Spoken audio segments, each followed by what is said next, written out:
At Mayala Sumbulan in Swarthmore, Pennsylvania. How Pennsylvania battles with insecurity during this pandemic. Mayan Manzano Gorzon joins us from Sicklerville, New Jersey.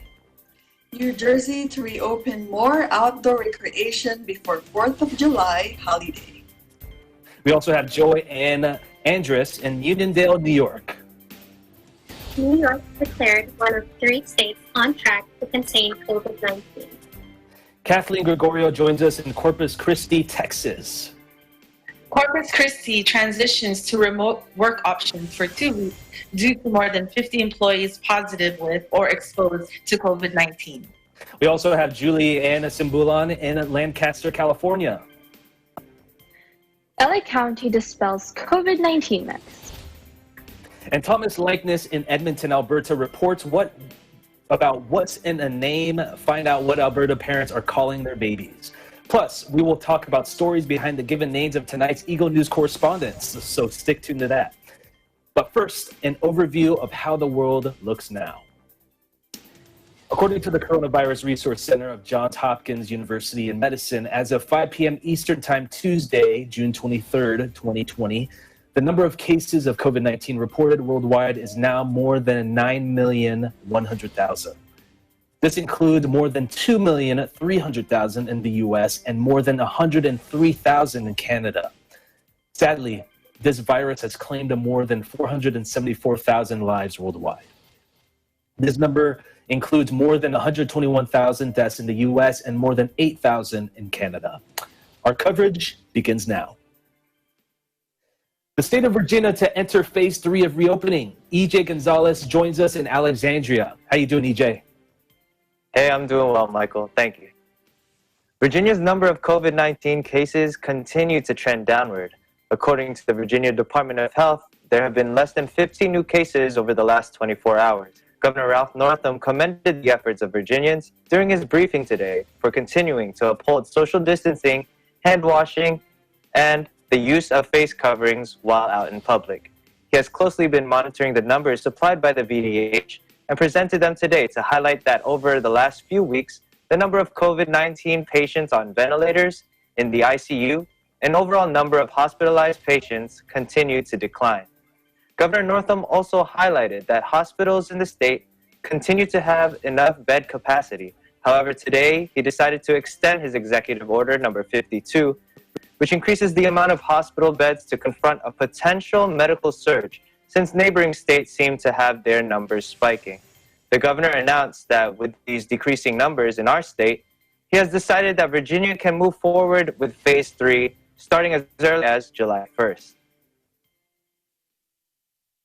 Planning to move into phase 3 next week on Wednesday, July the 1st. This gives us about 3.5 weeks in phase 2 where we have been able to follow the data. It continues to continue to be surges in other states, and we are monitoring that very closely. We outlined what phase 3 will look like last week. It still means you're safer at home, especially if you're vulnerable. It means we're still strongly encouraging teleworking. People still need to focus on physical distancing in all situations outside of their home. Face coverings are still the right thing to do in indoor public spaces. Planning to move into phase 3 next week on Wednesday, July the 1st. This gives us about 3.5 weeks in phase 2 where we have been able to follow the data.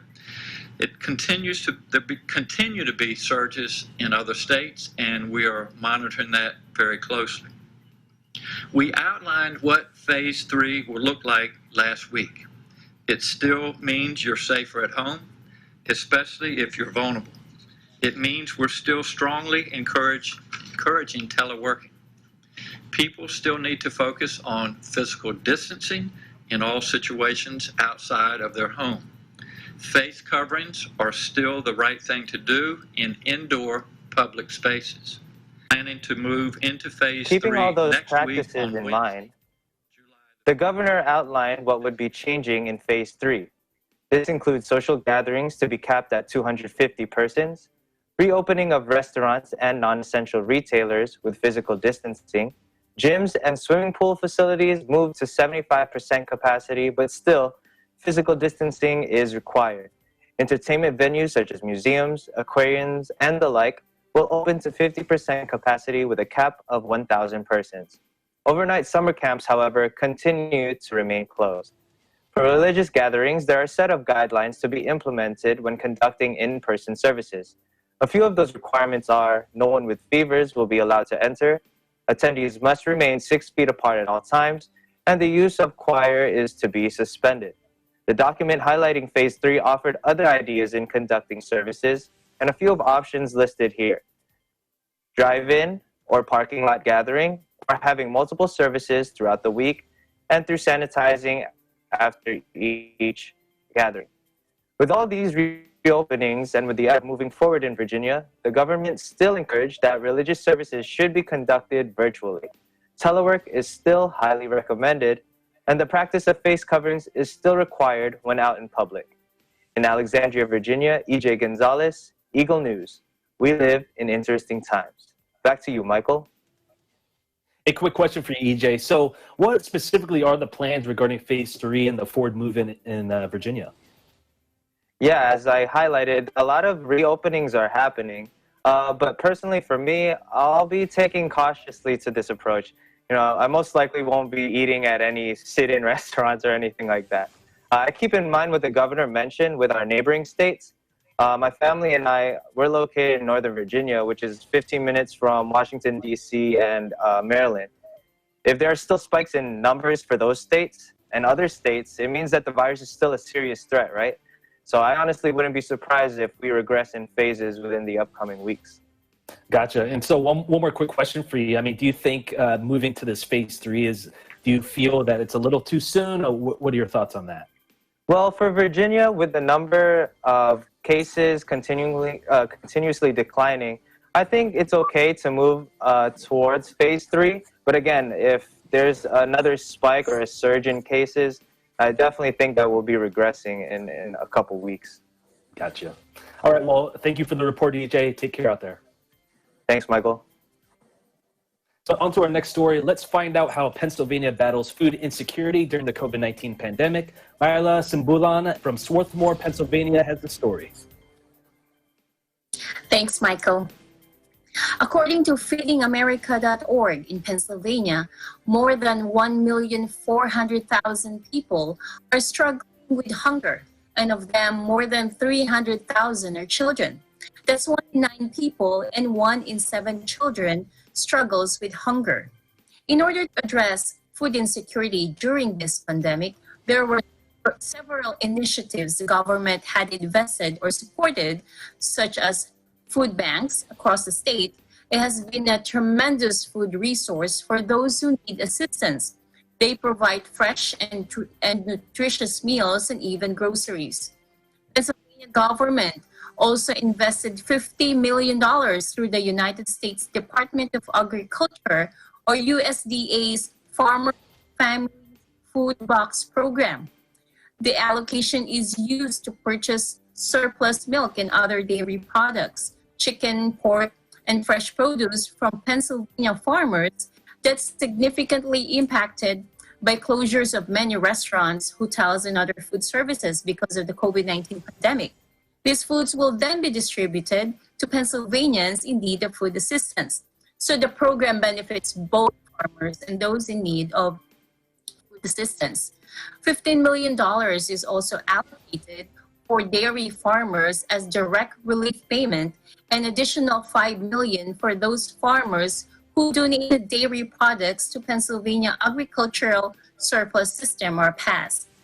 The Department of Agriculture estimates that in 2020, 80 million in food will be distributed through Pennsylvania charitable food system in all 67 counties.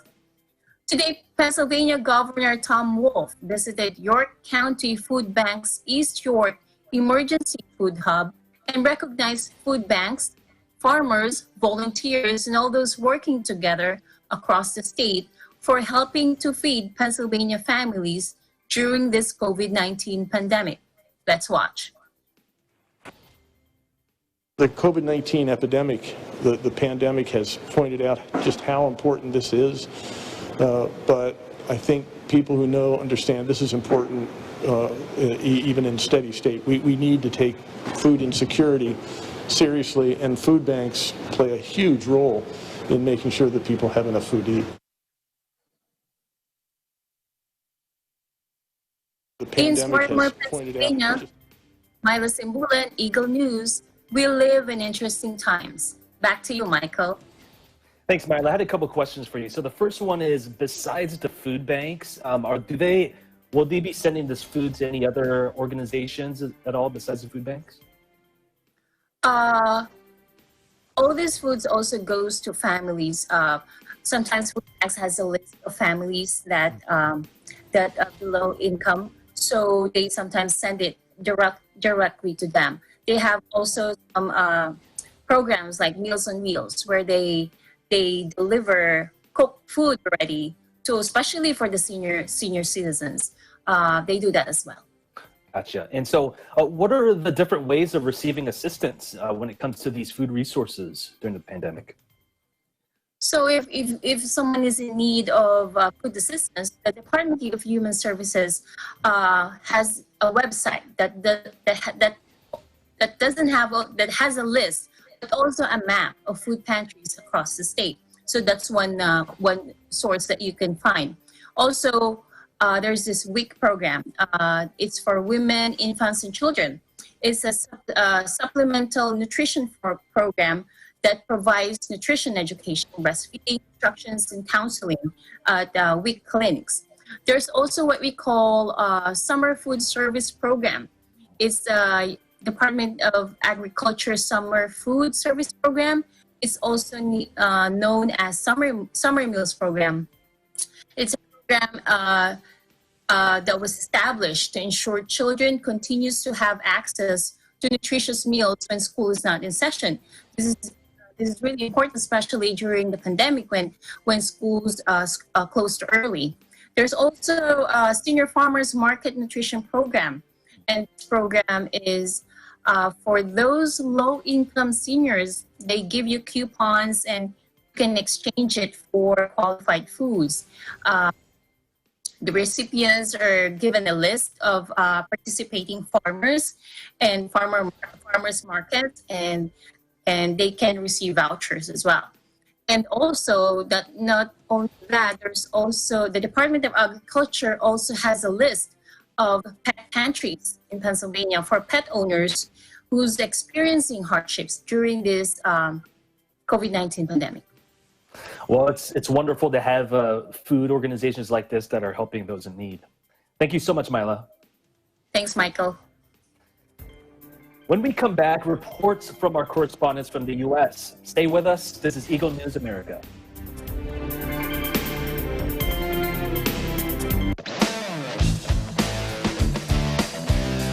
Patindi ng patindi at tuloy-tuloy ang pagpapakita ng galing ng ating mga TNG aspirants. You're just too good to be true. Up, you came to get it broke with a dame, I should have broke you back when I was a child. Abangan ang kanilang performances sa pinakamalaking talent competition sa buong bansa, Tagisan ng Galing.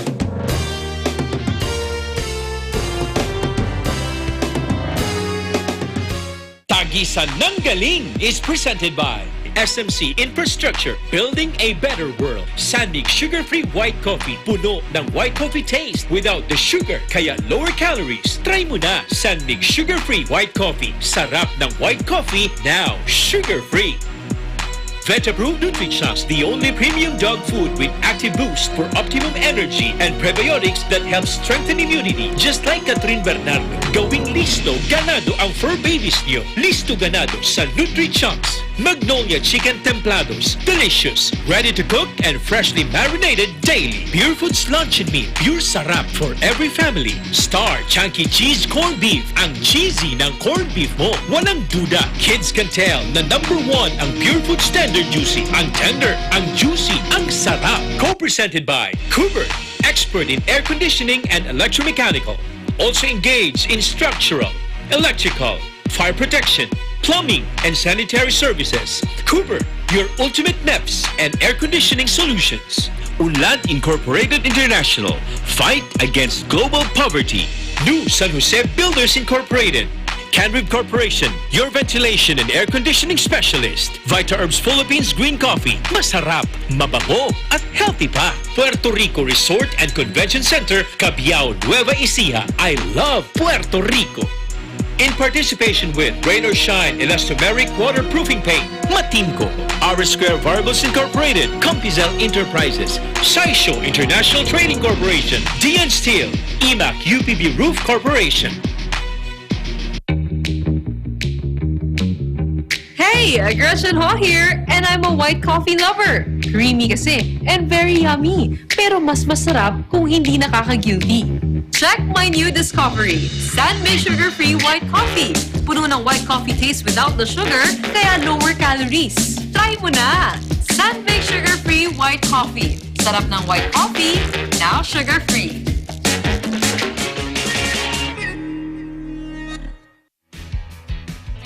The successful development of TPLEX, or Tarlac Pangasinan La Union Expressway in 2009, a 4-lane toll road that extends from Tarlac City to Rosario La Union, with an additional approved extension of 56 kilometers all the way to San Juan La Union. This is expected to reduce travel time to Baguio and other provinces in northern Luzon. Realizing the vision of creating a better world for Filipinos fueled the team's focus. Listo at ganado ang baby ko sa vet-approved Nutri-Chunks with active boost and prebiotics na pampalisto.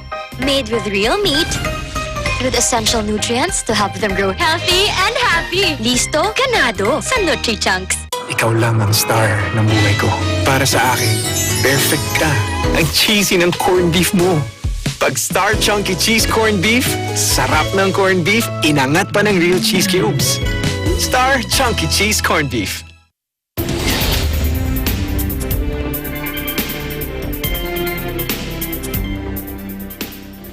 Hey everybody, welcome back. You are watching Eagle News America. I'm Michael Hudson reporting from Seattle, Washington.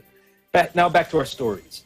New Jersey to reopen more outdoor recreation before 4th of July holiday. In Sicklerville, Mayanne Morazano-Gorzon has the story. Thank you, Michael. First, the statistical report of New Jersey's COVID-19 cases. According to the Department of Health of New Jersey, there is 382 new positive cases reported today, bringing a statewide total of 169,734 New Jerseyans tested positive. Sadly, we have 57 new deaths, adding to a total of 12,949 fatalities. On a positive note, New Jersey's daily spot positivity is 1.96%, while rate of transmission is 0.81. The number of hospitalizations also shows a continuous decline from more than 8,000 hospitalizations in mid-April. New Jersey is now on the second week since entering the stage 2 of its road to recovery. Now on to the headline. New Jersey to reopen more outdoor recreation before 4th of July holiday. Governor Murphy announced Tuesday that on July 2nd, outdoor amusement parks and outdoor water parks and playground may reopen with 50% capacity limits.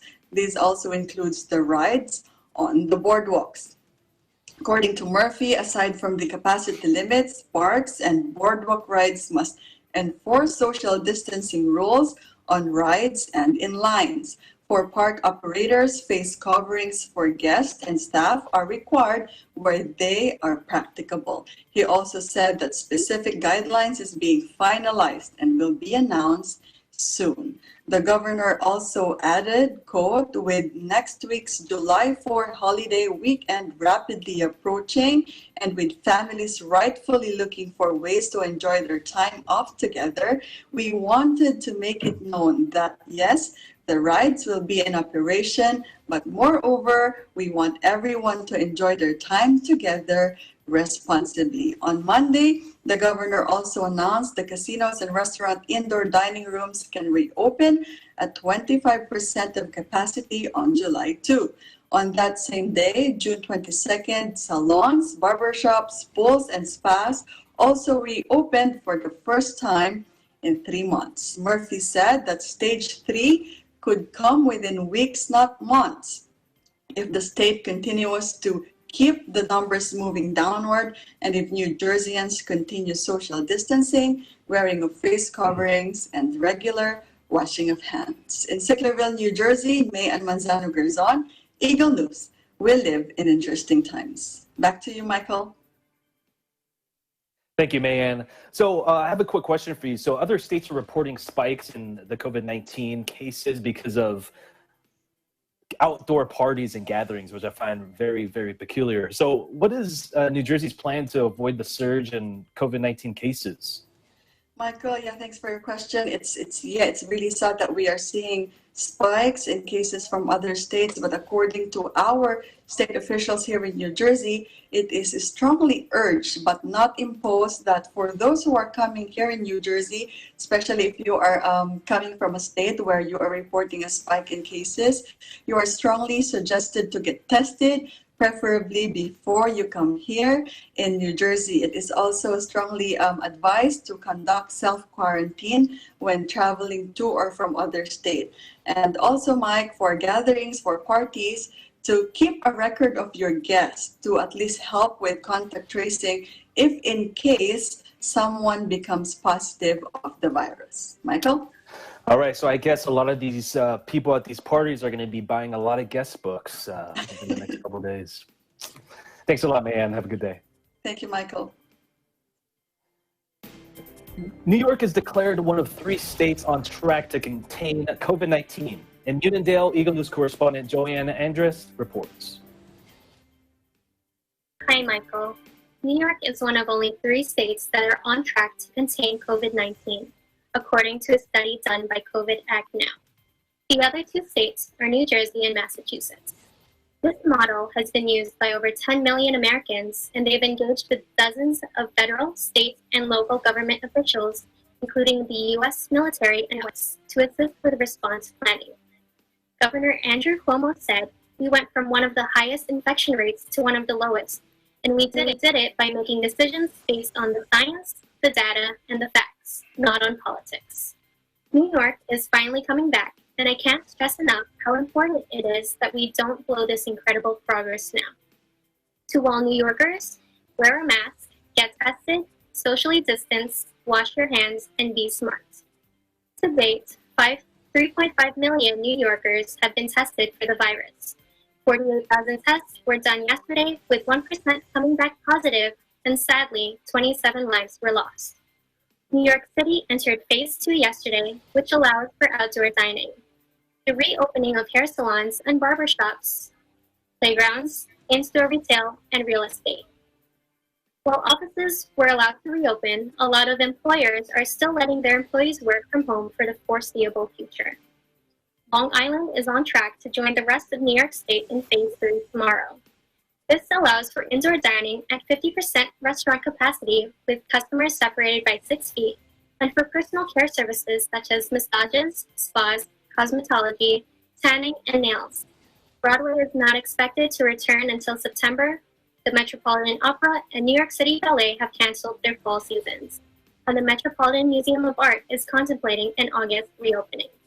In Uniondale, New York, Joanne Andrus, Eagle News. We live in interesting times. Back to you, Michael. Thanks, Joanne. So I know that your area in particular is moving to phase 3 tomorrow. What are you looking forward to the most? I would say I'm looking forward to indoor dining again, but personally, I don't think I would be sitting in anytime soon. But the thought of, food establishments opening their spaces is comforting. It helps with employment, especially for those who haven't been working the past 3 months. But I think I'll wait for New York City to enter phase 3 since all the good food is there anyway. Which food place are you looking forward to the most? Definitely, I've been craving some chicken and waffles in Lower East Side, so I think I'll hit that one up. Wow, that sounds delish right now. Well, enjoy. I'll be living vicariously through you as you enjoy those chicken and waffles. Take care, Joanne. When we come back, more updates from our correspondents across the U.S. We will return in a moment. This is Eagle News America.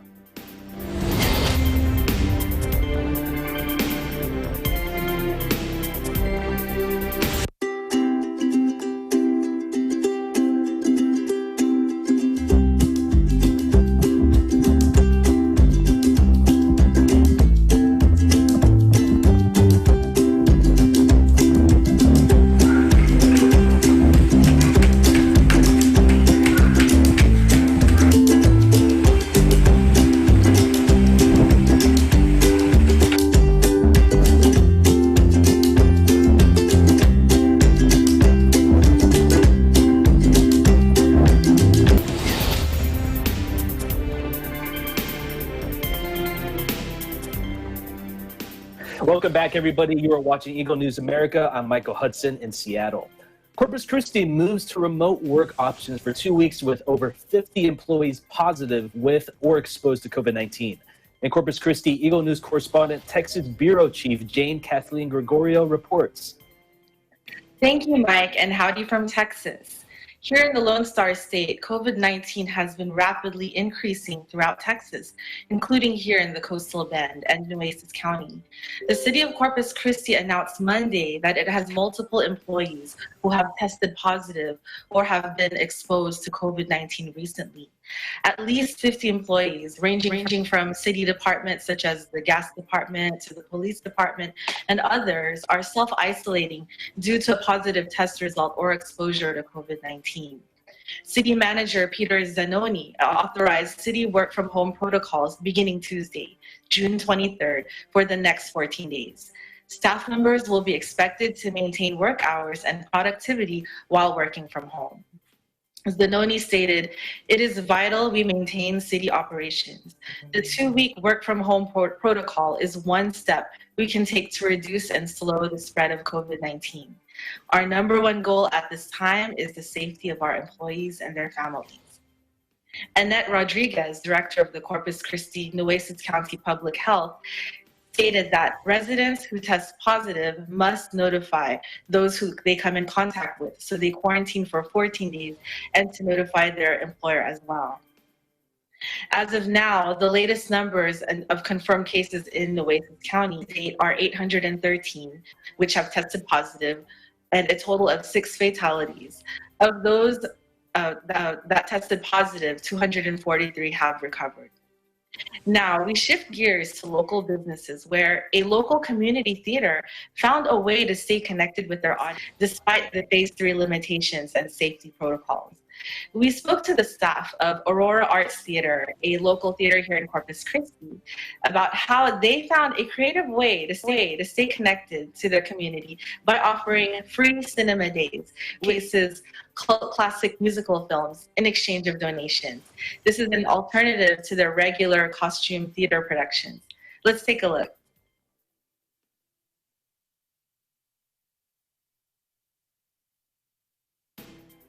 Well, the Aurora Arts Theater is it's a home away from home.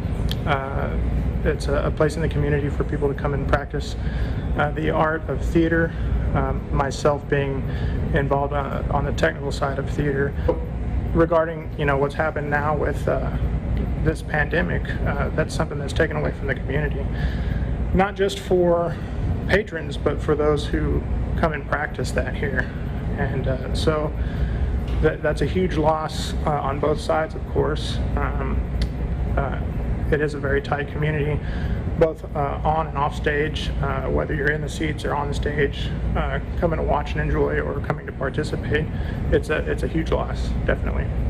So the Cinema Days, keep an eye out on Facebook and our website. But just like many other businesses in the community, we're working hard, trying to stay creative and as well as abide by guidelines. We've had a huge outpouring of love and support. We have not charged for anything. Everything we've done is strictly donation based, and so we've gotten a lot of support, and we've been very thankful. Had it not been for the support, we definitely would not have been able to survive as long as we have. Being a performing arts venue, most folks are used to sitting next to each other, so we're having to implement things, creative things along those lines across the community, things like the 6 feet apart, social distancing, wearing masks, we're providing lots of hand sanitizer, a lot of the similar things you see across the rest of the community. Spacing people out. We can't sell the house out right now. Hopefully we can start working towards that sometime in the future, but being that we're not a restaurant where people are already normally spaced out, so that's something that's kind of different with the performing arts.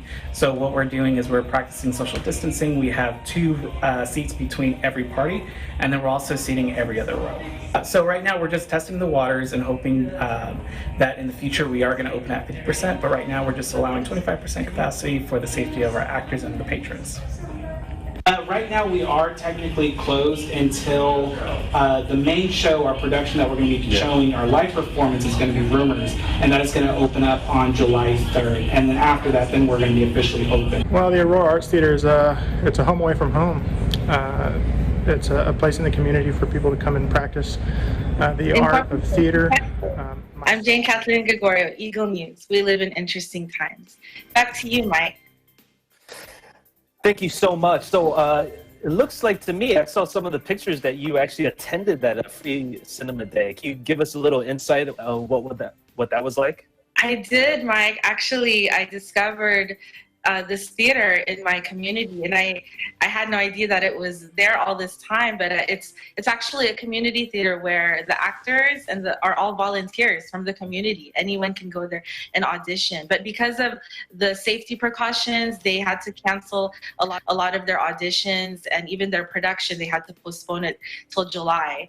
So what they're doing in the meantime, because they I guess speaking with the owner or the technical director, he stated that the actors as well as the community audience, they're very close-knit, and the whole theater community is very close-knit. And so they wanted to find a way to stay connected to the community. So what they did is, still staying in the theme of theatrical musicals, they started showing on the weekends free cinema, such as movies like Grease. And in fact, the time that I went, they were showing the 1986 Patrick Swayze, Jennifer Grey movie, the famous movie Dirty Dancing. Ooh. I have never seen that. All this time, it's been around. This was the first time I ever watched it.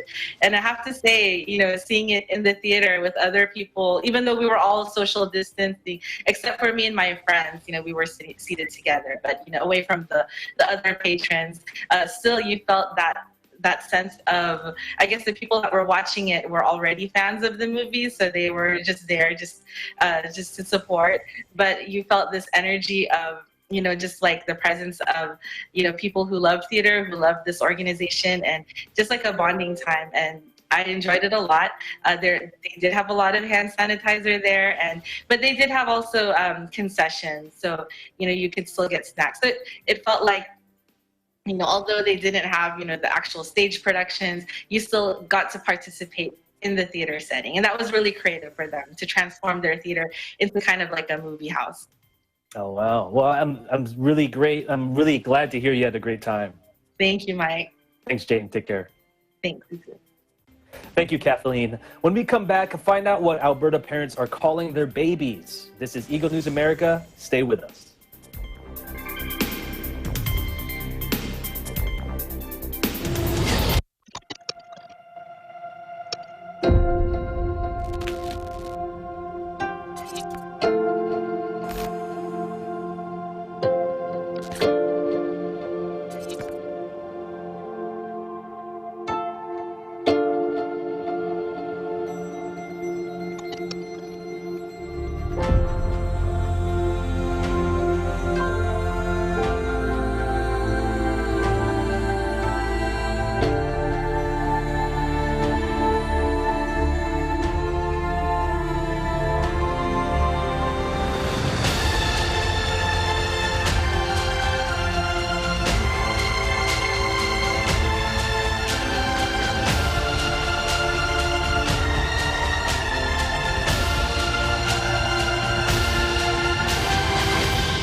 I am Teacher Sally and this is Ivy, my black dog. I am thankful for her company and I am happy every time she is with me. How about you? What are you thankful for and what makes you happy? Visit our social media accounts and share with us your thoughts. We are on Facebook, Pinterest, Twitter, Instagram, and YouTube. Just look for Net25 Kids.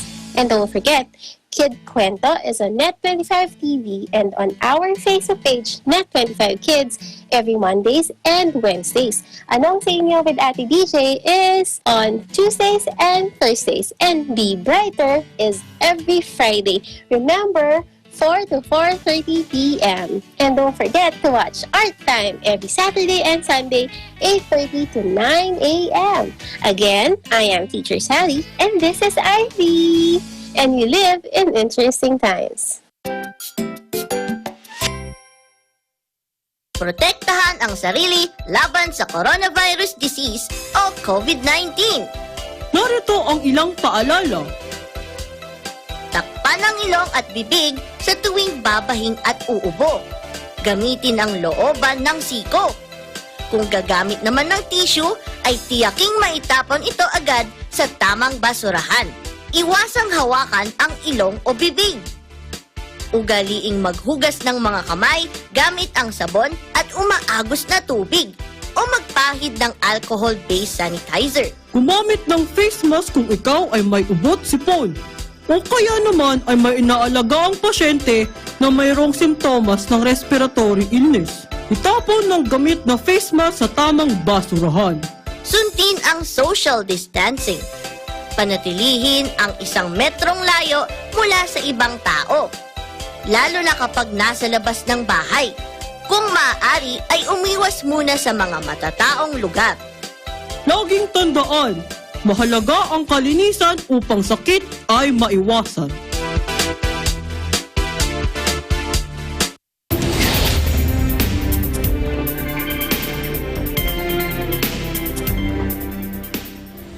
Welcome back, everybody. I'm Michael Hudson reporting from Seattle, Washington. This is Eagle News America.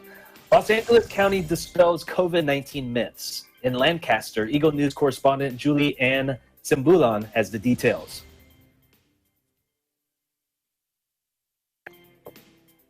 Thank you, Mike. Los Angeles County follows the steps of many health and medical organizations in releasing a number of facts and information to educate the public and dispel numerous myths or misconceptions out there regarding COVID-19 and the pandemic. Here are 5 facts just released by Los Angeles County and posted on their website to assist in informing the Los Angeles residents. The first fact posted is COVID-19 is spreading. The county does attest that the virus is spreading, especially when more testing is made available to Angelenos. Then, more cases will be found. To ensure that the county is as accurate as possible in tracking the virus, county officials announced that they rely on the number of new patients being hospitalized due to COVID-19 to measure if the transmission rate of the virus is increasing. In fact, posted is the most important metric is the number of new requiring hospitalization every day. County officials are focusing on the new hospital cases as a direct result of the virus. According to them, this data is significant and help the county determine an increasing rate of COVID-19 transmission in Los Angeles centers and hospitals in caring for these patients. At the same time, county officials will also review and take into account all the other data and information to make this health decision. The third fact posted is reopening does not mean the spread of COVID-19 is under control.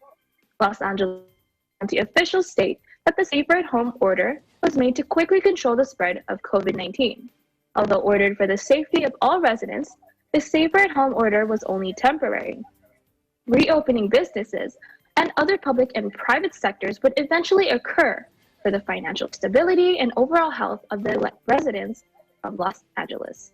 But the virus can still quickly spread if proper safety precautions are not taken. The Fourth fact posted is COVID-19 the officials they have are found in the numbers that deaths from the virus is greater with COVID-19 than with the seasonal flu. COVID county officials write that in the middle about 15,000 in the week compared to the 750 deaths in a high peak week of the flu. The fifth fact posted is masks and other basic health practices make a difference.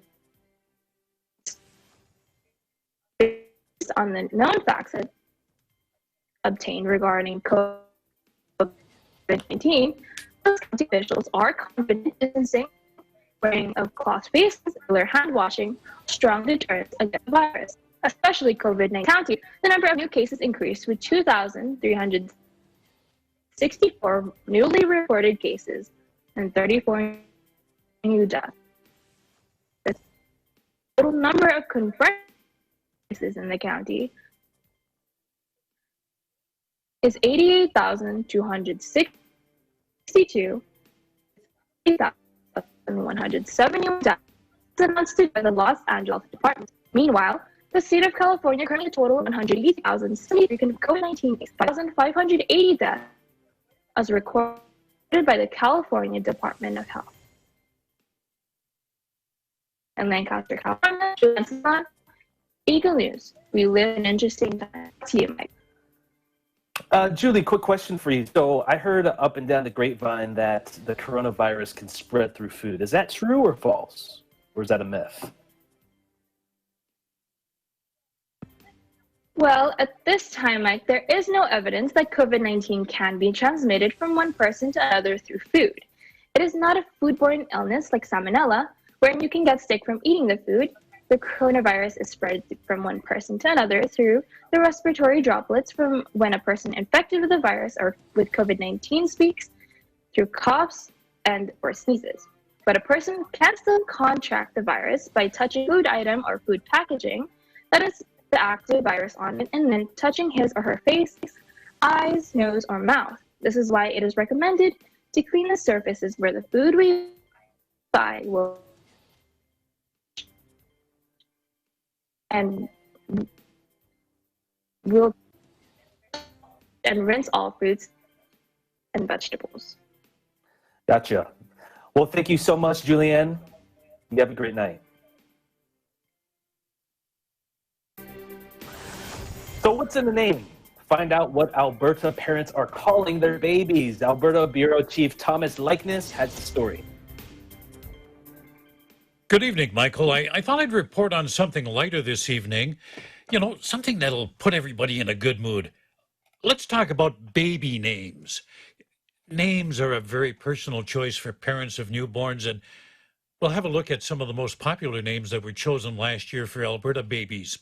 You know, there were more than 51,000 babies born in the province last year, and more than 13,700 different names were chosen. Now, I'm not going to read through the whole list. We haven't got that much time, but we will give you the top 5 names for boys and the top 5 names for girls. That's coming up in a moment. First, we want to check in with Service Alberta Minister Nate Glubish. He oversees that department of the government that handles things like names and birth certificates and so on. He says popular culture and significant events prompt some of the naming decision. Some names are more traditional. Classic names rarely, if ever, go out of style. Others are unique, reflecting different cultures, ideas, or even, it seems, pop culture. Traditional or original, based in genealogy or fiction, the names on these lists are not just the names of the newest Albertans. They are also the names of people who are going to shape the future of this province. Some Alberta parents seem to have been inspired by such things as the Game of Thrones television show, Lord of the Rings, Marvel Comics, and Glubish says that's always been a trend. Well, certainly those kinds of events, along with other events in pop culture, really have an impact on the names that folks choose. While I can't necessarily specifically point to an event like that in 2019, you know, we know that whether it's something like the birth of a royal, or like the rise of a popular TV show or a movie that came out in the years. Often that can encourage folks to try out something new and have a rise in popularity. Here's some other factors that influence naming. Greek and Roman mythology. Some parents were inspired to choose names like Persephone, Zeus, Venus, or Neptune. Geography, also a crowd pleaser. Babies named Arizona, Salem, Memphis, and Jerusalem. Okay, I don't want to keep you in suspense any longer. Glubish will reveal the top 5 names for boys. Last year's most popular boy name was Noah. This is the second time in 3 years that Noah has topped the list.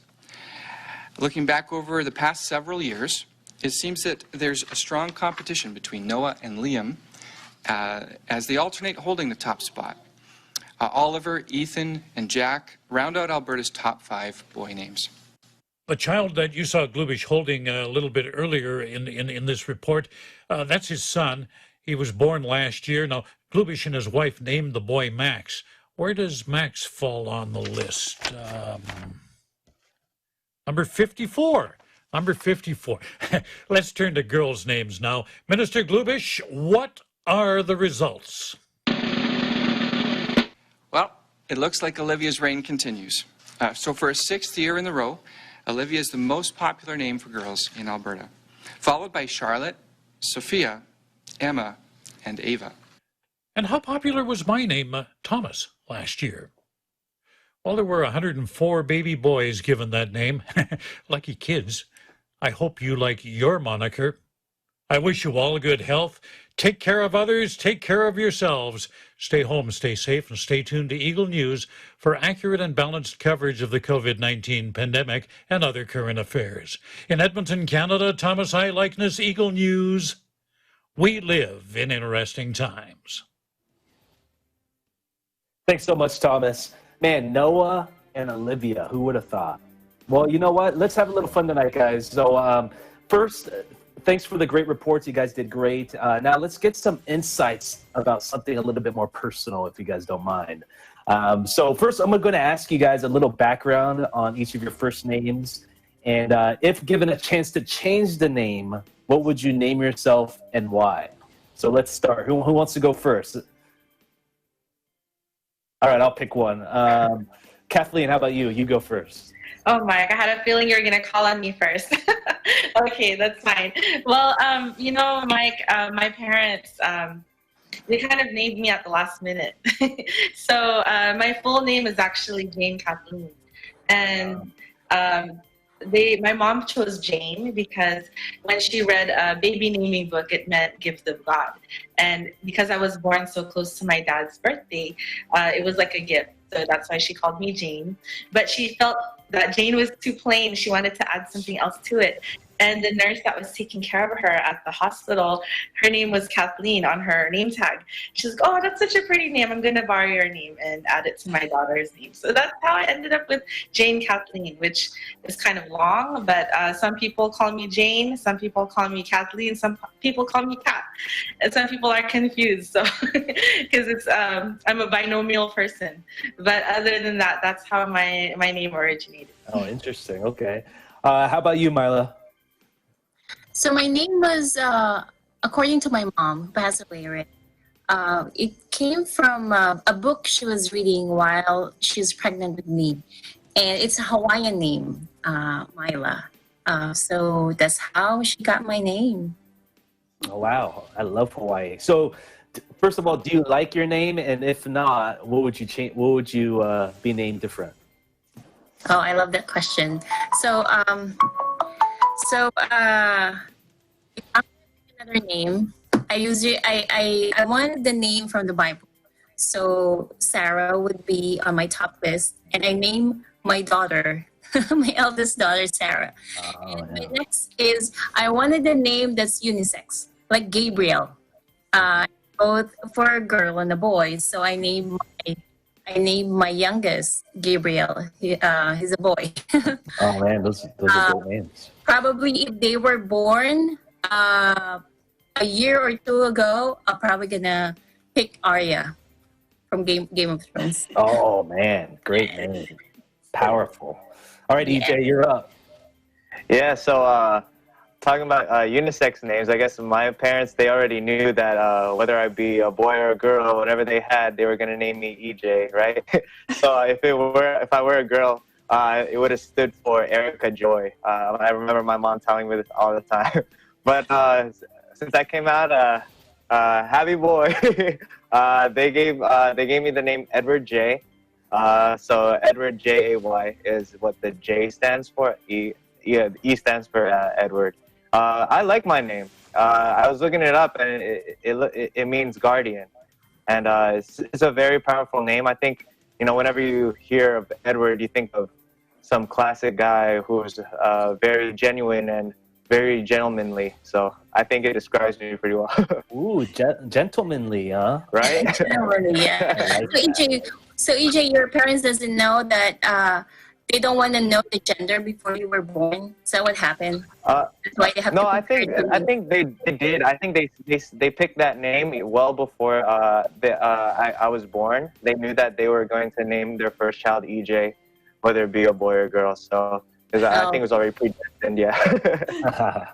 All right, so we have the three Anns here. So Joanne, let's start with you first. Hi. I think it's a great night to have all three Anns here. And we're talking about names, so it's perfect. So my full first name is Joy Ann. A lot of people, I'm sure everybody experiences this with two first names. A lot of people think my middle name is Ann. I've asked my mom what my name meant and like what it meant to her. So apparently, when I popped out, she pretty much looked at me and was like, looks like a joy. And she added on the Ann, just in case, for some reason, if there was another Joy in class. And I've never experienced that until my senior year of high school, where there's another Joy in my senior class. And I was like, wow, all right. I don't think I would change my name, though. I ask a lot of my friends this, and they don't see me having any other name, just because I'm usually always happy all the time.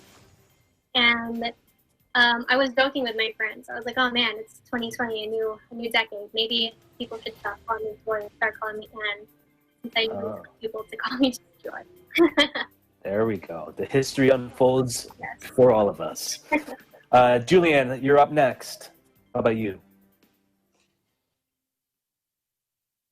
So the Julie comes from my mom, and for the Ann, it's kind of the same reason. They just wanted to add like a little twist just so it's unique.